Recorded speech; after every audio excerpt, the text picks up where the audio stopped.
fabulous sound as you could build up a lot of beautifully flown and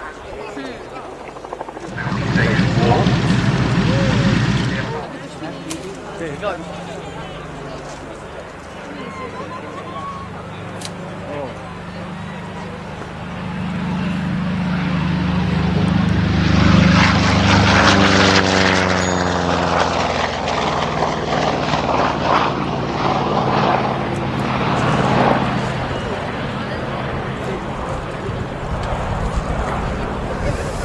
Here we're talking about 0.5, the 50 cow, 8 of them on this aircraft. Here she is.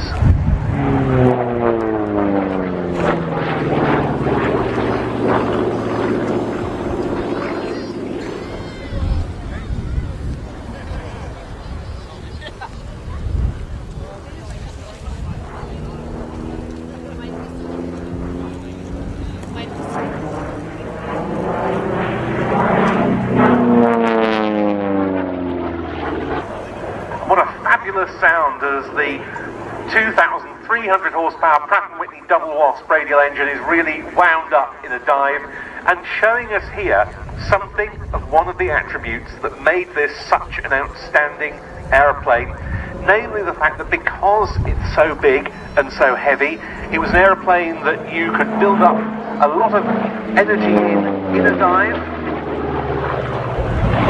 This was, however, also an excellent air-to-air dogfighter, perhaps not as good as the likes of the Spitfire or the Mustang as a close-in dogfighter, because it is a large and quite bulky aeroplane. And you can see this one has got the black and white invasion stripes applied to the wings and fuselage, which were painted on as an identifier in the hours leading up to D-Day to enable the easy distinction between Allied and Axis aeroplanes. This one is in the colours of a P-47 of the 9th Air Force, which was also, like the 8th Air Force, stationed in the UK. The 9th primarily providing close support to ground forces, and it represents a Thunderbolt flown by the 492nd Fighter Squadron of the 9th Air Force in the D-Day period.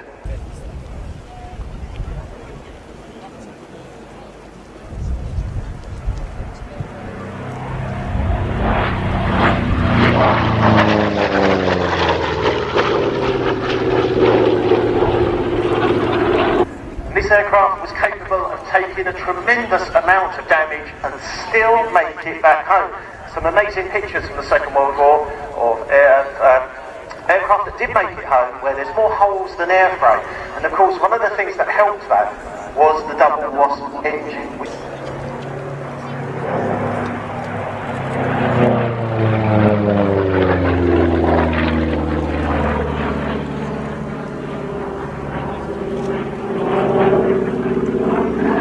You should mention that, Andy, because some years ago I met a veteran of the 78th Fighter Group, the Duxford-based US 8th Air Force group that was part of the 8th Fighter Command that switched in late 1944 from the P-47 to the P-51, called Huey Lamb.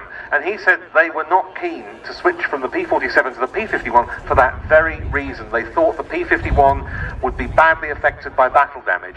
Of course, they soon grew to love the Mustang, as he said, but it was in their minds when that conversion happened.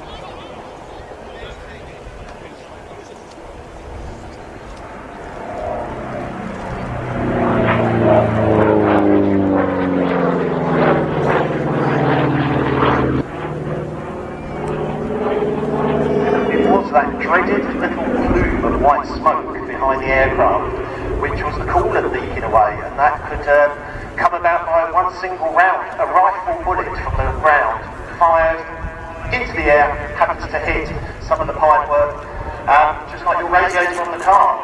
But of course with your car you can stop letting it cool down. In this you had about 90 seconds before the engine would freeze. And in the sort of low-level roles that these aircraft were playing, especially in the European theatre, but also in the Pacific, that sort of survivability really mattered.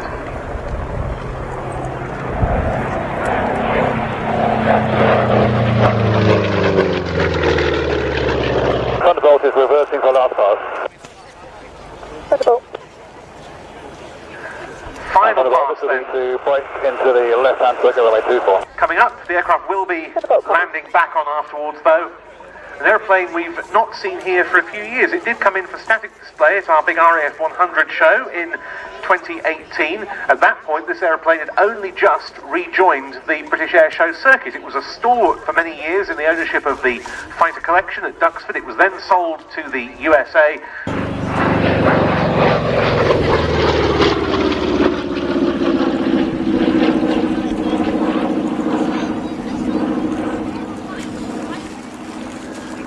Such a charismatic aeroplane, beautifully flown, and a very, very important aeroplane for us to have as part of the lineup of airworthy Warbirds on hand with different UK operators. Such was the role this aircraft had flying out of the UK during the Second World War with US Army Air Forces units and overseas. Turning downwind left-hand 24.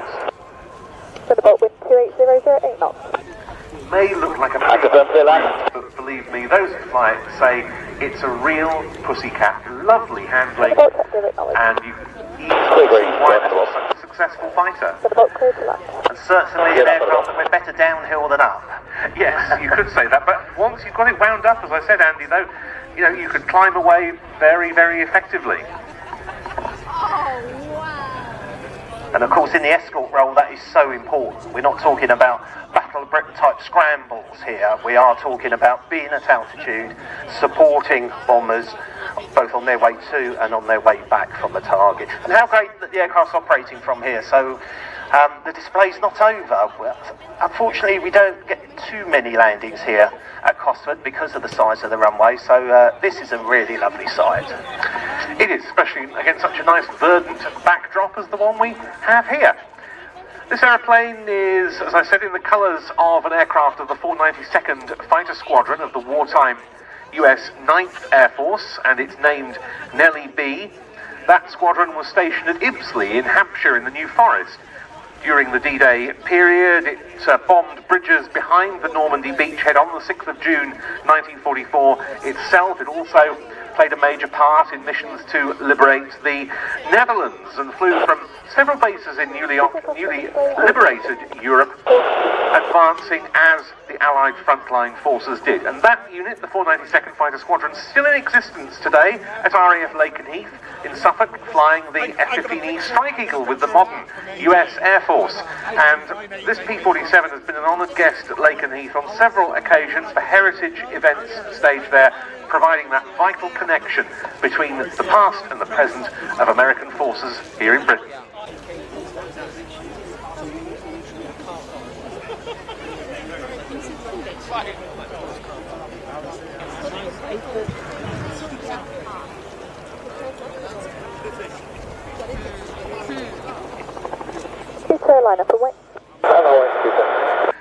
Gabriel Barton there, flying the Republic P-47 Thunderbolt. And we'll see the P-51, same operator, Fighter Aviation Engineering, a little later in the programme.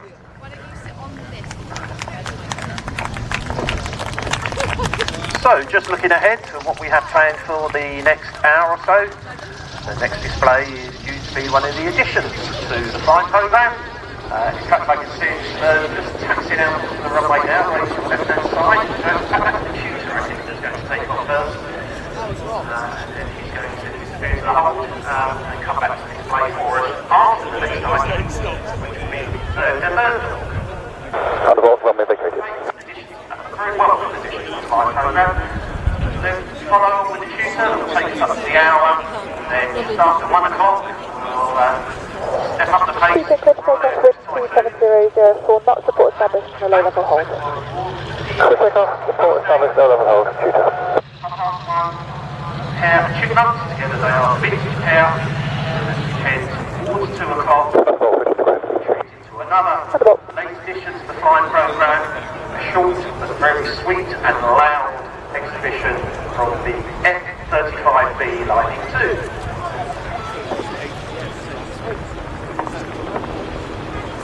Show and next week, truly. Couldn't agree more. It's one of the things that makes going to the show such a pleasure every year. Now we're going back to the Korean War and Vietnam War period, particularly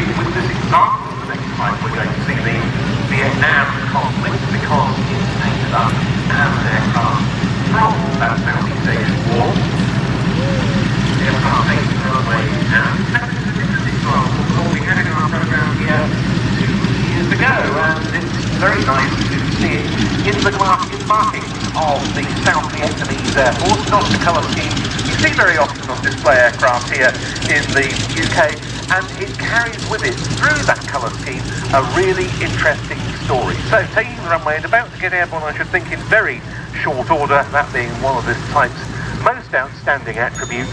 This is the Cessna L19E Bird Dog.